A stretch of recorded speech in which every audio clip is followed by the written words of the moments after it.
അസ്സലാമലൈക്കും എല്ലാവർക്കും നമ്മുടെ പുതിയ വീഡിയോയിലേക്ക് സ്വാഗതം. അപ്പോൾ ഇന്ന് ഞാൻ വന്നിരിക്കുന്നത് വളരെ എളുപ്പത്തിൽ ഉണ്ടാക്കിയെടുക്കാൻ പറ്റുന്ന നല്ല രുചിയുള്ള ഒരു ബിസ്ക്കറ്റിൻ്റെ റെസിപ്പിയും കൊണ്ടാണ്. ബിസ്ക്കറ്റ് എന്ന് കേൾക്കുമ്പോഴത്തേക്കും ഇത് ഉണ്ടാക്കാൻ വേണ്ടിയിട്ട് വലിയ പാടാന്നൊന്നും വിചാരിക്കരുത്. വളരെ എളുപ്പത്തിൽ നമുക്ക് ഉണ്ടാക്കിയെടുക്കാൻ പറ്റുന്ന ഒരു ബിസ്ക്കറ്റ് റെസിപ്പിയാണിത്. പിന്നെ ഇത് ഉണ്ടാക്കാൻ വേണ്ടിയിട്ട് നമുക്ക് ഓവൻ്റെ ഒന്നും ആവശ്യമില്ല. നമ്മുടെ വീട്ടിൽ എപ്പോഴും കാണുന്ന ചേരുവകൾ വെച്ചിട്ട് വളരെ ഈസി ആയിട്ട് ഉണ്ടാക്കിയെടുക്കാൻ പറ്റുന്ന ഒരു ബിസ്ക്കറ്റ് റെസിപ്പിയാണ്. അപ്പോൾ നമുക്ക് അതെങ്ങനെയാണ് ഉണ്ടാക്കുന്നതെന്ന് നോക്കാം.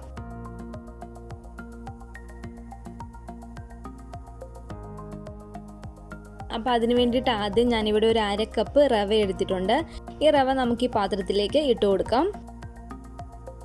പിന്നെ നമുക്കിതിലേക്ക് വേണ്ടത് ഗോതമ്പ് പൊടിയാണ്. ഞാനിവിടെ ഒരു 1/2 കപ്പ് ഗോതമ്പ് പൊടി എടുത്തിട്ടുണ്ട്.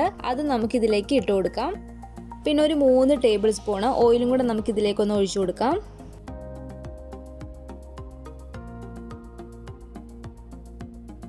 എന്നിട്ട് നമുക്ക് ഇതെല്ലാം കൂടി ഒന്ന് മിക്സ് ചെയ്തിട്ട് എടുക്കാം.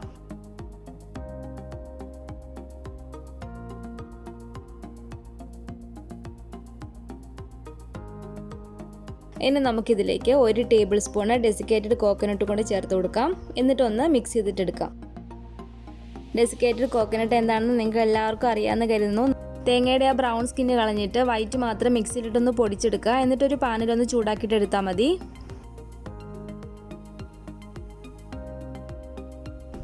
ഇനി നമുക്കിതിലേക്ക് ഒരു 4 ടേബിൾ സ്പൂൺ പാല് വേണം. ഞാനിവിടെ ഒരു 4 ടേബിൾ സ്പൂൺ പാലെടുത്ത് വെച്ചിട്ടുണ്ട്.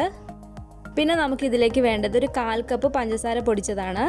ഞാനിവിടെ ഒരു 1/4 കപ്പ് പൗഡർ ഷുഗറും എടുത്ത് വെച്ചിട്ടുണ്ട്.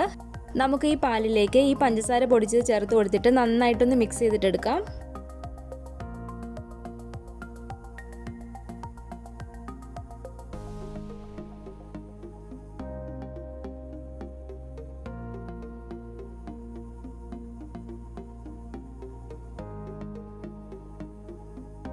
ഞാനിവിടെ നന്നായിട്ട് ഇത് മിക്സ് ചെയ്തെടുത്തിട്ടുണ്ട്. നമ്മൾ നേരത്തെ മിക്സ് ചെയ്ത് വെച്ചിരിക്കുന്ന ഈ പൊടികളിലേക്ക് ഒരു നുള്ളു ഉപ്പും കൂടെ നമുക്ക് ചേർത്ത് കൊടുക്കാം. അപ്പോൾ നമ്മുടെ ഈ പൊടികളിലേക്ക് ഈ പാലിൻ്റെയും പഞ്ചസാരയുടെയും മിക്സ് ഒഴിച്ച് കൊടുത്തിട്ട് വേണം ഇത് നന്നായിട്ട് നമുക്ക് കുഴച്ചെടുക്കാൻ വേണ്ടിയിട്ട്. കുറച്ച് ഒഴിച്ച് കൊടുത്തിട്ട് നമ്മൾ ചപ്പാത്തിക്കൊക്കെ കുഴയ്ക്കുന്ന പോലെ നല്ല പോലെ ഇത് കുഴച്ചെടുക്കണം. പിന്നെ ഇതിനകത്ത് എക്സ്ട്രാ വെള്ളമൊന്നും ചേർത്ത് കുഴയ്ക്കാൻ പാടില്ല.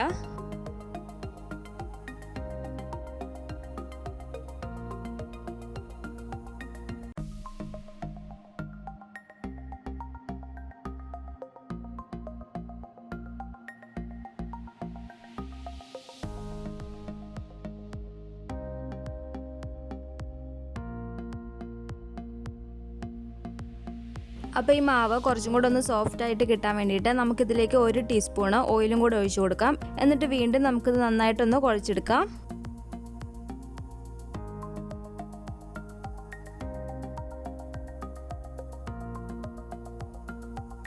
അപ്പോൾ ഞാനിതിവിടെ നല്ല പോലെ കുഴച്ചെടുത്തിട്ടുണ്ട്. ഇതുപോലെ നല്ല പോലെ നമ്മൾ ചപ്പാത്തിക്കൊക്കെ കുഴയ്ക്കുന്ന പോലെ കുഴച്ചെടുക്കണം. ഇത് നമുക്ക് ഒരു 5 മിനിറ്റ് നേരത്തേക്കൊന്ന് റെസ്റ്റ് ചെയ്യാൻ വേണ്ടി വെക്കാം. അപ്പോൾ ഇതൊരു 5 മിനിറ്റ് കഴിഞ്ഞിട്ടുണ്ട്. അപ്പോൾ ഇനി നമുക്കിതിലേക്ക് ഒരു 3 ടേബിൾ സ്പൂൺ പഞ്ചസാരയും കൂടെ ചേർത്ത് കൊടുക്കാം. ഈ സമയത്ത് പഞ്ചസാര ചേർക്കുമ്പോൾ പൊടിക്കേണ്ട ആവശ്യമില്ല. പൊടിക്കാത്ത പഞ്ചസാര തന്നെ ചേർത്ത് കൊടുക്കുക. ഇങ്ങനെ നമ്മൾ രണ്ടാമത് പഞ്ചസാര ചേർത്ത് കൊടുക്കുന്നത് ചില ബിസ്ക്കറ്റിൻ്റെ ഒക്കെ മുകളിൽ നമുക്ക് പഞ്ചസാര ഇങ്ങനെ തെളിഞ്ഞ് കാണാമെന്നാണ്. അപ്പോൾ അതുപോലെ കിട്ടാൻ വേണ്ടിയിട്ടാണ് ഇതുപോലെ ചെയ്ത് കൊടുക്കുന്നത്. അപ്പോൾ നമുക്ക് ഈ പഞ്ചസാരയും കൂടെ ചേർത്തിട്ട് നന്നായിട്ടൊന്ന് കുഴച്ചെടുക്കാം. പിന്നെ നിങ്ങളുടെ മധുരത്തിനനുസരിച്ച് കൂട്ടുക കുറയ്ക്കുകയൊക്കെ ചെയ്യാനാണ് കേട്ടോ. അപ്പോൾ ഞാനിതിവിടെ ഈ പഞ്ചസാരയും കൂടെ ചേർത്തിട്ട് നന്നായിട്ട് കുഴച്ചെടുത്തിട്ടുണ്ട്. ഇനി നമുക്ക് ഈ മാവിൽ നിന്ന് കുറച്ചെടുത്തിട്ട് ഈ ചപ്പാത്തി പലകയിൽ ഒന്ന് പരത്തിയെടുക്കണം. ഇതുപോലെ കൈ കൊണ്ടൊന്ന് പ്രസ് ചെയ്ത് കൊടുക്കുക. എന്നിട്ട് ഇതിൻ്റെ 2 സൈഡും ഇതുപോലെ കുറച്ച് ഓയിൽ തേച്ച് കൊടുക്കുക. എന്നിട്ട് നമുക്കിതൊന്ന് പരത്തിയെടുക്കാം.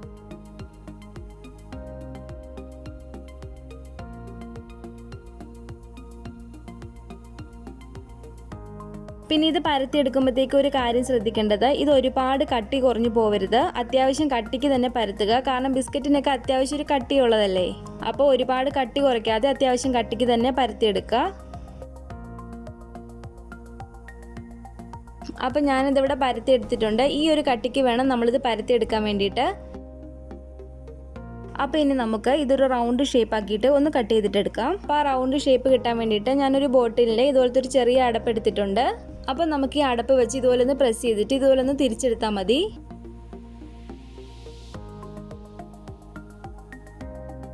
എന്നിട്ട് ബാക്കി മാവ് നമുക്ക് ഇതിനകത്തുനിന്ന് എടുത്ത് മാറ്റാം.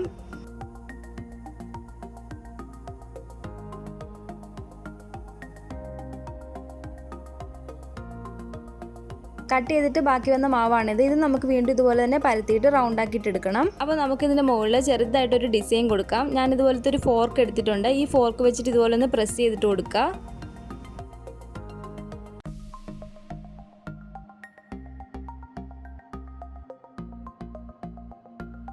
അപ്പോൾ ഈ ഒരു രീതിയിൽ തന്നെ ബാക്കിയുള്ളതിൽ നമുക്ക് ഇതുപോലെ ചെറുതായിട്ട് ഡിസൈൻ ചെയ്തിട്ട് എടുക്കാം. അപ്പോൾ നമ്മളിത് വെക്കാൻ പോകുന്ന ഈ പാത്രത്തിലേക്ക് ഇതുപോലെ കുറച്ച് ഓയിൽ തൂത്ത് കൊടുത്തിട്ട് വെക്കുക, അല്ലെങ്കിൽ ചിലപ്പോൾ അത് ഒട്ടിപ്പിടിക്കാൻ സാധ്യതയുണ്ട്. അപ്പോൾ ഞാൻ ഇതിൻ്റെ മുകളിലെല്ലാം ഇതുപോലെ ഒന്ന് ചെയ്ത് കൊടുക്കുകയാണ്. അപ്പം നമുക്ക് ബാക്കിയുള്ള മാവും കൂടെ ഇതുപോലെ പരത്തിയിട്ട് ഇതുപോലെ കട്ട് ചെയ്തിട്ട് ഡിസൈൻ ചെയ്തിട്ടെടുക്കാം. അപ്പോൾ നമ്മുടെ ബിസ്ക്കറ്റിൻ്റെ മാവെല്ലാം ഇതുപോലെ ഫ്രൈ ചെയ്തെടുക്കാൻ വേണ്ടിയിട്ട് റെഡി ആയിട്ടുണ്ട്. നമുക്കിത് ഓയിലേക്ക് ഇട്ടിട്ട് ഫ്രൈ ചെയ്തെടുക്കാം. അപ്പോൾ ഓയിൽ ഇവിടെ ചൂടായിട്ട് കിടക്കുകയാണ്. അപ്പോൾ ബിസ്ക്കറ്റ് ഇട്ട് കൊടുക്കുന്നതിന് മുമ്പായിട്ട് ഫ്ലെയിം നന്നായിട്ട് കുറച്ച് വെക്കുക. പിന്നെ നമ്മുടെ ഈ ബിസ്ക്കറ്റ് ഫ്രൈ ചെയ്തെടുക്കുമ്പോഴത്തേക്കും ശ്രദ്ധിക്കേണ്ട ഒരു കാര്യം, നന്നായിട്ട് തീ കുറച്ചിട്ടിട്ട് വേണം ഇത് ഫ്രൈ ചെയ്തെടുക്കാൻ വേണ്ടിയിട്ട്. തീ കൂട്ടിയിട്ടിട്ട് നമ്മളിത് പെട്ടെന്ന് ഫ്രൈ ചെയ്തെടുത്താൽ അതിൻ്റെ ഉള്ളിൽ മുരിഞ്ഞ് കിട്ടാൻ പ്രയാസമാണ്. അതുകൊണ്ട് നന്നായിട്ട് തീ കുറച്ച് വെച്ചിട്ട് അതൊരു ഗോൾഡൻ ബ്രൗൺ കളർ ആകുന്നതിന് വരെ ഒന്ന് വെയിറ്റ് ചെയ്യുക. ഒരുപാട് കളർ മാറിയും പോവില്ല. നമുക്ക് ഈ ബിസ്ക്കറ്റിൻ്റെ ഒക്കെ ഒരു കളർ അറിയാമെന്നല്ലേ, അപ്പോൾ ആ ഒരു കളറായി വരുമ്പോഴത്തേക്കും നമുക്കിത് എടുക്കാവുന്നതാണ്.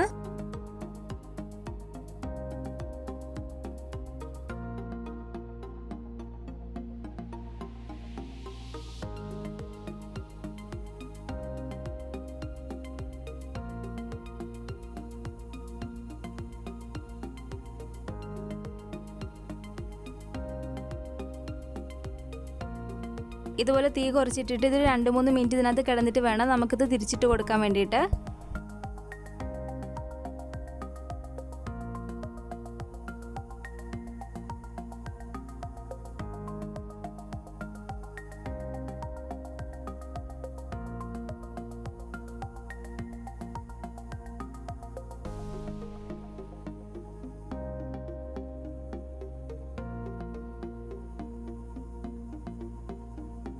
അപ്പോൾ നമ്മുടെ ബിസ്ക്കറ്റ് ഇവിടെ ഒരു ഗോൾഡൻ ബ്രൗൺ കളർ ആയിട്ട് വന്നിട്ടുണ്ട്. നമുക്കിതെടുത്ത് മാറ്റാം.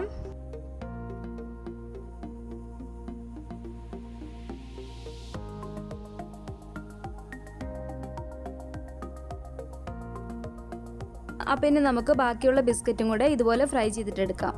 പിന്നെ നമ്മളിത് ഓയിലേക്ക് ഇട്ടാണ് ഫ്രൈ ചെയ്തെടുക്കുന്നതെങ്കിൽ ഈ ബിസ്ക്കറ്റിൽ അധികം എണ്ണയൊന്നും പിടിക്കില്ല കേട്ടോ.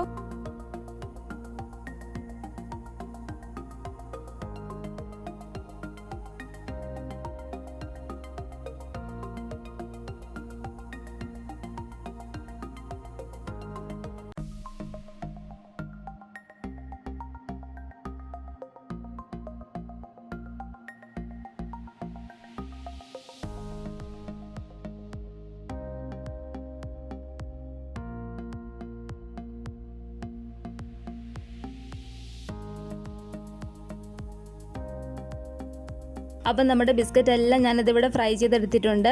നമ്മളിത് കടയിൽ നിന്നൊക്കെ വാങ്ങിക്കുന്ന പോലെ തന്നെ നല്ല രുചിയും നല്ല ക്രിസ്പി ആയിട്ടുള്ള ബിസ്ക്കറ്റാണ്. ഞാൻ ഈ ഒരു ബിസ്ക്കറ്റ് എടുത്ത് നിങ്ങൾക്ക് പൊട്ടിച്ച് കാണിച്ചു തരാം.